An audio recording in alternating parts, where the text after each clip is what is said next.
Welcome to What's the P, a show that provides a platform for gay black men to express their perspectives on topics, issues, and concerns of the world around us and how it actually impacts our community. I'm Curtis Russello. I'm Justin Lamar. And this is What's the P. Today, joining us on the topic of depression and suicide in the gay black community, we have Trey, Les, and Ivory. Welcome, you guys, and thank you for joining us today. Today's discussion is depression and suicide. Men are killing themselves at a rate 4 times higher than women. Depression starts in the gay community in adolescence and carries over into adulthood. Black gay men are twice as more likely to be depressed and 5 times more likely to have attempted suicide versus their white counterparts. In fact, 31% of black men met the definition of depression over the last year, and 10% of those men had attempted suicide, 3% higher than white men. Let's discuss these possible triggers that contribute to these situations. Has anyone at this table been diagnosed with depression or is currently battling depression?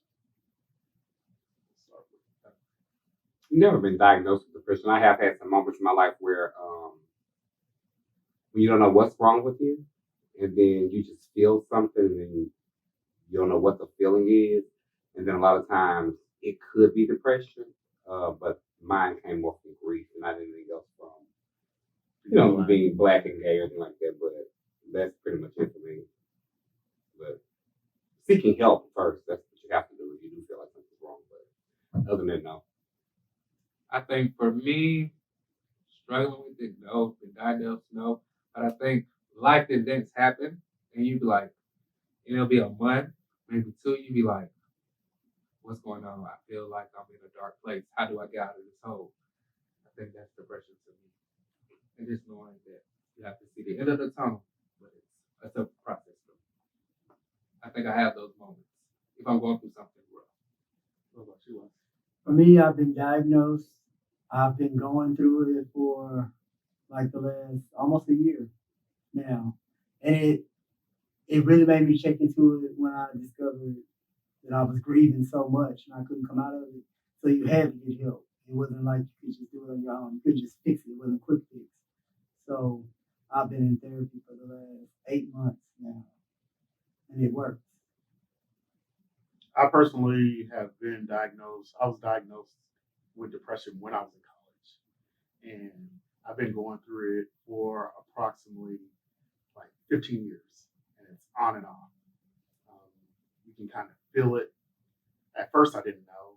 Like, I didn't know that I was depressed. It kind of sneaks in on you, and you just know things that you want to do, you don't have energy to do, or you don't. Yeah, you just don't have energy to do. You want to do things, and you can't get yourself motivated to do it. Like, it's weird, but it's something that goes away because I do take medication for it, and sometimes I feel good and then I forget to take the medication, but it comes back every now and then. So yes, I've definitely been diagnosed with depression. It was in high school, and like you said, just sneaks up on you. You just all of a sudden you just feel funky. You just don't feel like yourself, and nothing makes you happy. But and then I'm coming from one of those families where the first thing they tell you is, well, you need to pray about it Yeah. and talk to God because God is depression is not of God, and so you need to shake that, talk to God about it, and shake it off. But I think that happens a lot in the black community because we weren't raised to go talk or.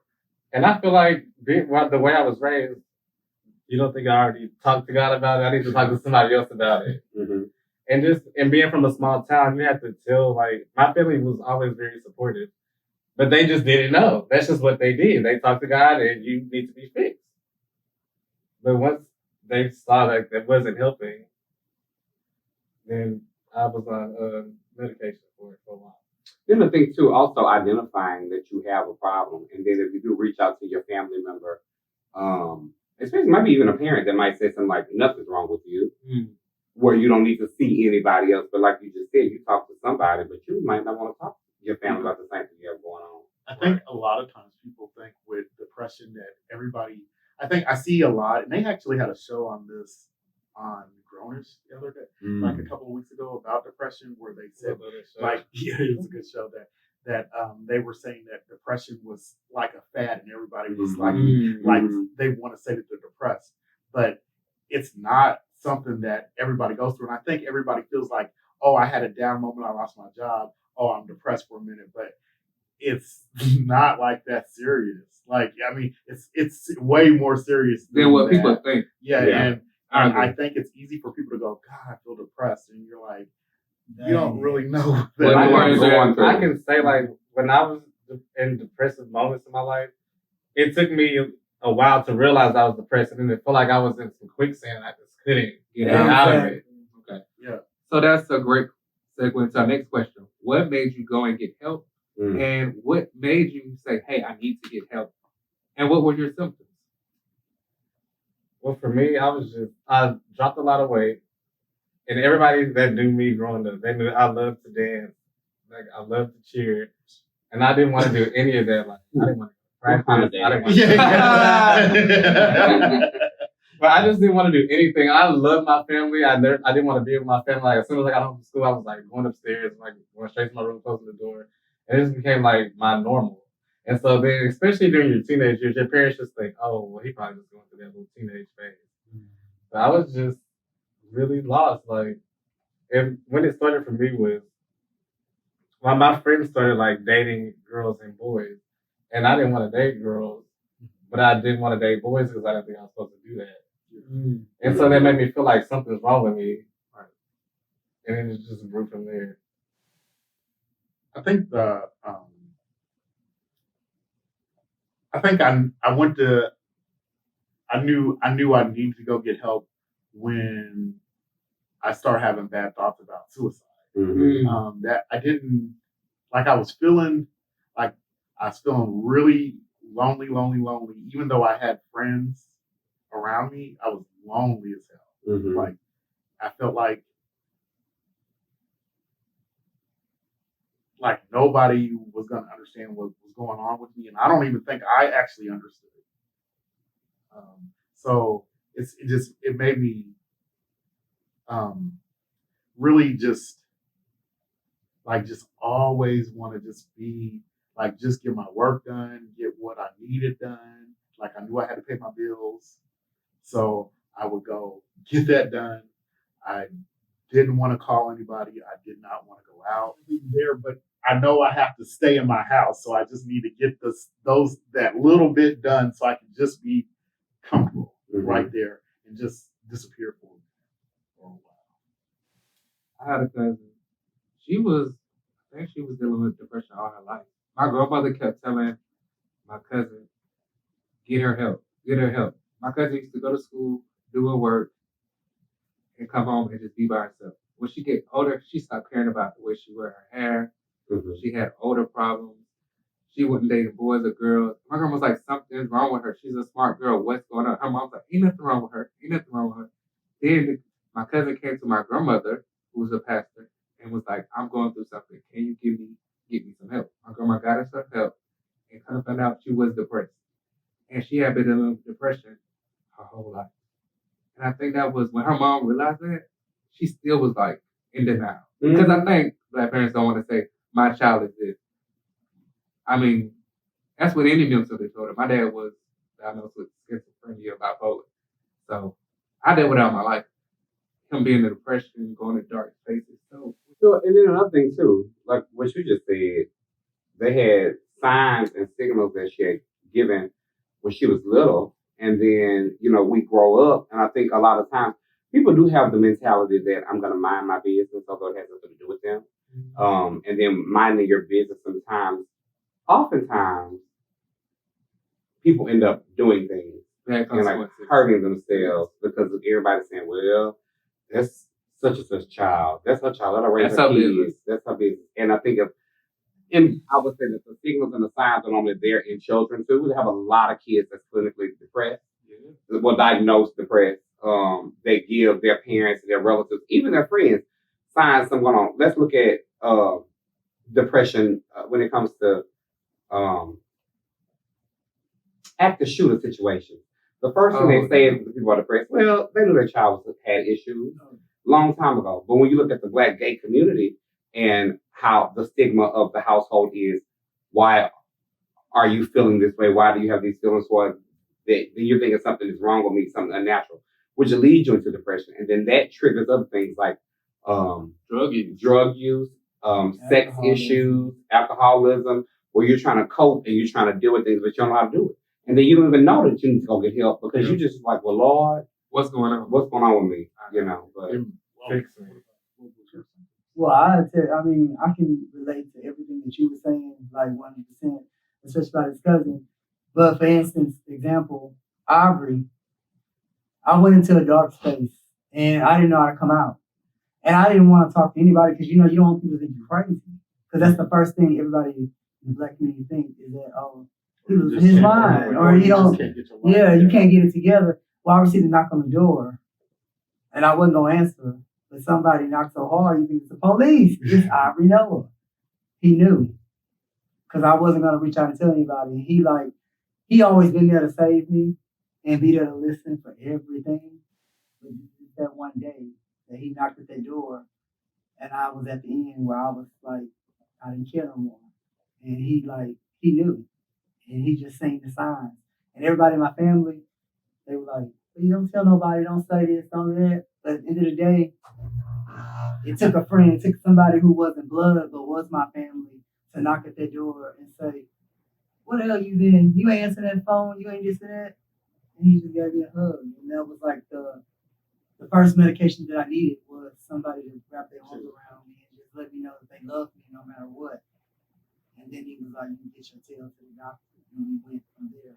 And I've been in therapy ever since. Like, he been my savior. Because I didn't care. Well, it does. It does make a difference. And I think that a lot of times people talk about when things are wrong with people and everybody knows something wrong with them and they talk about it amongst each other, but nobody really want to help. You don't want to help. Takes the steps. You have to execute. And if you don't, it'll be a moment where it is late. It could be too late. Shoulda, woulda, coulda. Shoulda, woulda, coulda. And then you get to a place where you're talking to them and you're like, I knew something was wrong because of this, and this, and this. And then I think a lot of people go, when I try to talk about it, a lot of people go, oh, I lost a job. Or they downplay what you're going through and how it actually works. Right. And I was at work in Christmas last year, and one of the stylists told me it must suck for you to. It's Christmas time, and it must suck for you to just not be happy and stuff, and just be feeling like this. And I'm like, damn. Yeah. You think I'm willing to be in that place? Right. Like, I see everybody happy. You want and but you can't. I tell people all the time. I went to a place last year too where I took like a mental break from even my circle of friends, only because I feel like I wasn't showing up for myself.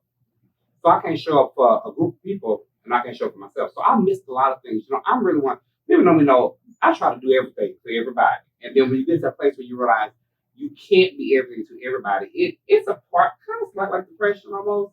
Because you want to do things for people or you want to help people, but you can't do it.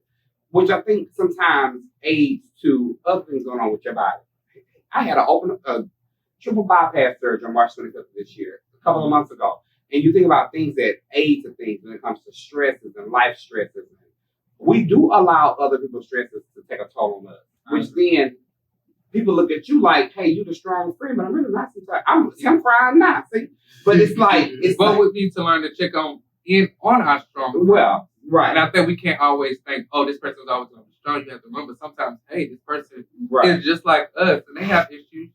We don't know really what's going on with this person if we don't ask.